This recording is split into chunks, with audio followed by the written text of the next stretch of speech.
Fala galera, aqui é o Vitor, eu vou dar sua primeira aula de história aqui do canal e hoje a gente vai falar sobre as revoluções inglesas do século XVII. Ela marca o fim do absolutismo, porque agora a burguesia tem tanto poder político, que eles tanto almejavam, quanto o poder econômico que eles já possuíam. Ela é a pioneira nesse movimento político burguês, mas ela não é tão estudada como a Revolução Francesa, principalmente porque ela foi muito restrita ao território da Inglaterra. Mas mesmo assim, não deixou de ser um modelo para a Revolução Francesa e a Revolução Francesa para o mundo. Porque na França, o modelo dela de política transborda para o mundo inteiro. Ela não fica só restrita ao território da França. Agora, para você entender, eu preciso falar um pouco dos antecedentes da Revolução Inglesa. A primeira que a gente pode citar aconteceu em 1215, que foi a criação da Magna Carta. Ela basicamente é a criação do parlamento, que existe até hoje, que consistia principalmente em limitar o poder do rei, querendo assim indicar o fim do absolutismo. Em segundo, a gente pode citar a Guerra dos 100 Anos, que como todo mundo sabe foi entre a Inglaterra e a França. E aqui é que está o ponto. Pela França ter ganho, a monarquia e a nobreza dela se fortaleceram muito. Sendo assim, tudo que a monarquia possuía, ela dava de privilégio para sua nobreza. Enquanto na Inglaterra, que elas saíram perdendo, a nobreza e a monarquia dela saíram muito enfraquecidas com essa perda dessa guerra. E por isso eles precisavam de algum capital entrando e precisavam de algum jeito se ascender. Nisso foi onde a burguesia conseguiu espaço para se expandir. Também vale ressaltar a Reforma Protestante Anglicana, que foi um movimento onde eles romperam com o Papa Católico e que, dessa forma, eles criaram uma nova igreja protestante. Eles reclamaram as terras da igreja e a venderam. Isso, o processo é denominado cercamento, em que eles pegam essas terras e as vendem, gerando dinheiro. Esse é o capital que eu falei que precisava entrar. Mas aí eu te pergunto, enquanto isso na França, o que ele faria? Ele teria pego essas terras e teria dado para a nobreza. Ele o tempo todo vai privilegiar a nobreza dele, que ajudou ele a ganhar a guerra. Enquanto na Inglaterra não. Na Inglaterra ele vai vender. Beleza, e agora de fato iniciando a parte das revoluções inglesas, a gente vai falar sobre o primeiro rei que teve nessa época, que foi o Jaime I Stuart. Como está escrito aí, ele era absolutista. Teve esse evento aqui que ocorreu, foi a conspiração da pólvora, que era um plano em que eles planejavam, assim que o rei convocasse o parlamento, eles armariam bombas embaixo e explodiriam tudo junto com o rei e o parlamento.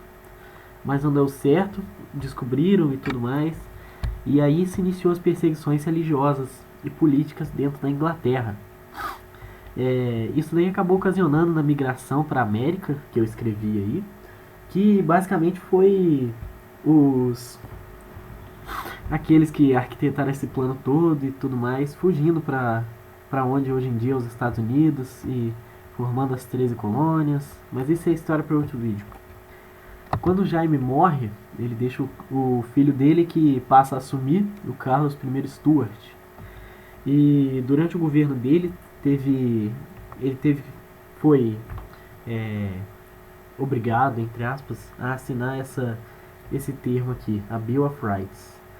Ele acaba não assinando porque ele não queria interferência política e nem no exército dele, dos parlamentares. Porque basicamente se ele assinasse esse tratado, ele teria que entregar a força do exército dele para o parlamento. Ele vai contra e acaba não assinando. Logo em seguida, ele fecha o parlamento, justamente porque ele vai contra e não gosta da atitude do parlamento. E nisso daí se inicia a Guerra Civil Puritana. E a Guerra Civil Puritana foi justamente a guerra entre o rei e o parlamento, e logo a nobreza dele contra a burguesia que apoiava o parlamento. A gente vê aí que o parlamento acaba ganhando E o líder desse movimento, o Oliver Cromwell, é quem acaba assumindo o reinado. Também pode ser chamado aí como uma guerra entre protestantes, os anglicanos e os calvinistas. Justamente porque os anglicanos eles ainda eram muito católicos e presos às suas tradições antigas do catolicismo.